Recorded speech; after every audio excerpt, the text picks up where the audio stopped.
What do you think is the greatest drive in man, my friends? Is it survival? Is it sex? Or is it, worship? All right, let's look at that. Colin Cook here, How It Happens. Thanks for joining me today. You're listening to a broadcast on the grace of God to men and women who struggle with their humanity, whether it's over a job or over a relationship or over health or finances, all the troubles that face us, and then the internal conflicts, my friends, where we have compulsive behaviors or obsessive thoughts. How does God take us? How does he receive us in all of this mess and conflict we are in? We find Christ, who is our righteousness, who is our peace before God, our reconciliation, and we train our faith to trust him in the process. That's what it's all about, so that's what we're looking at as we go through the book of Romans. Now then, we're in chapter 1. This incredibly fascinating and paradoxical and upside-down message that Paul has for us here. And I said something at the beginning of this broadcast that may have surprised you in a way, or that you most likely might have misunderstood. That the greatest drive in man is worship. Where do I get that from? Well, look, we're in Romans, and Chapter 1 says that God, because of man's desire to suppress him by our sinfulness, by our sinful acts, we suppress him, God has handed us over. Because you see, when we suppress him, the mind becomes incredibly dark. Our thinking becomes meaningless, futile, as it says in verse 21, and our thoughts become distorted and darkened. I mean, our emotions, our hearts become distorted and darkened. We have kinky ideas, thoughts, and desires. We have distorted emotions. We hate when we should love. We are envious when we should be happy for somebody. We have all kinds of incredible distortions in our mind. So I call this the dark mind. Once a human being has suppressed God, he enters a dark mind. For God is light, you see, and in him is life. So when we have that darkness, we find it intolerable. It is simply something that we cannot live with. Remember, God has given us this in his tough love. We chose to suppress him, and so in his loving wrath, his wrath being to hand us over to what we chose instead of him, we find ourselves in this incredible darkness. So what do?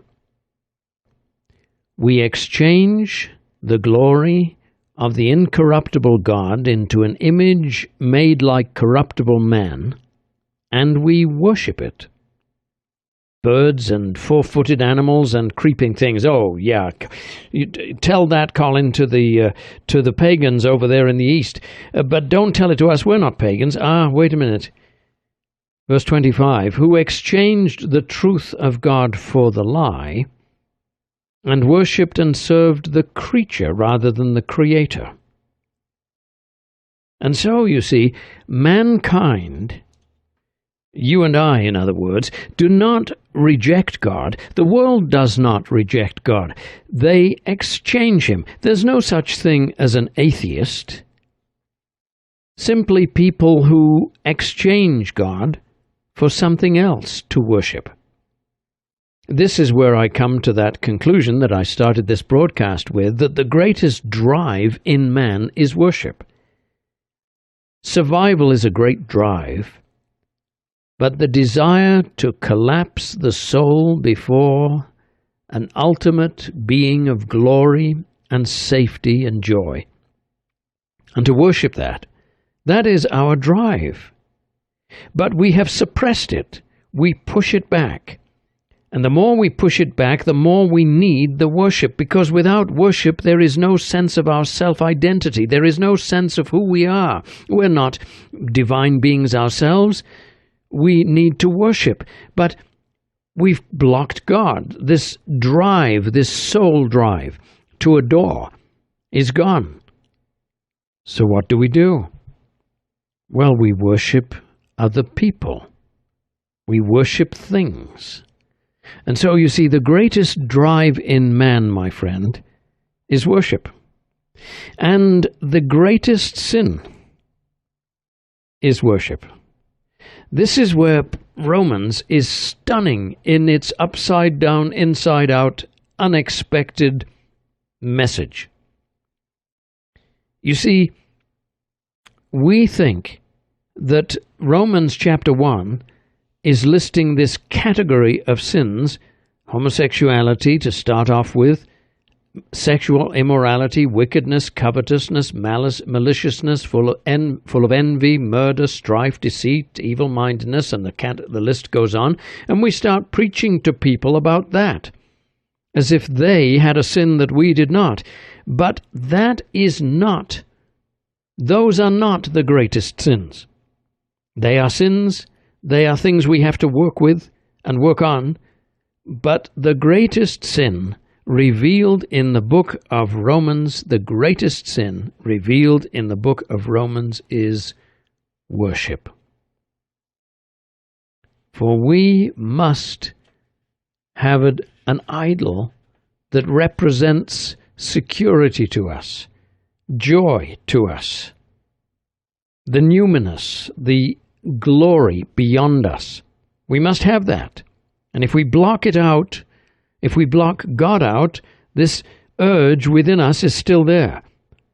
And so what we do then, you see, is to project, now listen to this, project upon things and people qualities and expectations that only God can give.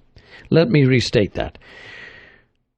When we have blocked God, we project on things and people qualities of the divine. When we block God, we project upon things and people expectations that can come only from the divine. All right, now, having said that, you just think of this.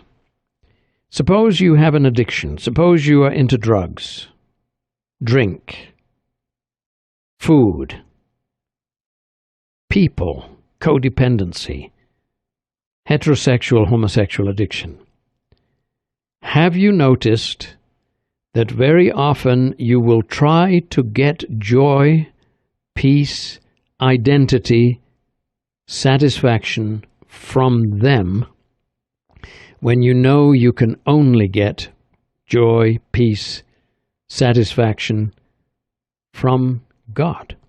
This is not to say we don't enjoy people or things, but to project upon those things qualities of the divine is, of course, a disaster. Well, you say, I don't know as people do that. Colin, well, look, my friend, think of it simply. Think of the Hindu person or some other form of pagan religion who worships and prays to an idol, to a piece of wood, to a piece of metal shaped in the form of a person or a thing, to the Buddhas, to the ancestors whom they pray to. What are they doing? They are projecting qualities that only God has upon metal and wood. Now you say, well, that's stupid. Yes, but let's look at our stupidity. We do the same with human beings. As a matter of fact, many married couples do the same with their spouses. They expect their spouses to produce happiness in them. And when the spouse doesn't satisfy anymore, they get looking elsewhere and maybe end up in divorce. You see, we all do it. We all seek to place upon others the peace that only God can give. We seek to place the expectations in others that only God can give. So, my friend, what is your greatest drive? Think of what you do with alcohol, drugs, food, and sex. Isn't it true that very often we go to the bottle, we go to the pot, we go to the porno, for some kind of spiritual release? Why is it that people and things once were in the full throes of an addiction seem to satisfy such a deep, massive craving in the heart? Except in a way they don't satisfy, do they? Because as soon as we've finished with them, we want more of the same thing. But why that deep craving that is almost existentially penetrating the depths of our soul? Surely because our soul has become so empty, we are so much in the dark, that the craving, the worship craving for the soul, of the soul, is put upon those things: drugs, alcohol, food, sex. So, my friend, do you see where we are going with this? When it comes to our addictions or our struggles, we have to get to the real core. And the core is this: that I, as a human being, regularly, habitually, unconsciously shut God out, shut Him off, suppress Him. The result being that my soul has an enormous gaping hole in it, an emptiness. But the emptiness is so terrible that I don't want to go back to God because I feel so guilty, so I must do more sinning in order to fill up the hole with false fulfillment, if I may use a pun there. And so my people become my gods, my things become my gods. So what ought I to be asking myself? Father, forgive me for false worship, and I open my heart to you that I might have your joy. And so as the soul becomes more light, sin becomes less necessary. Ah, my friend, the satisfaction of the true water of life instead of the stagnant pool.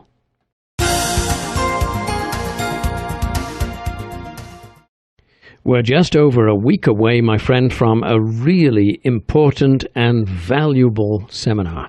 Sex and Self, bringing the two together in Christ. Some people, you see, are learning to include their sexuality in their fellowship with Christ, while others leave it outside. The result is a division between sex and self, so that when some Christians feel sexual, they don't feel they are in Christ. And when they are in Christ, they don't feel they can allow any sexual feelings. So the result is they are divided people, never feeling sure of their relationship with God. Can we reverse this? To some degree, yes, we can.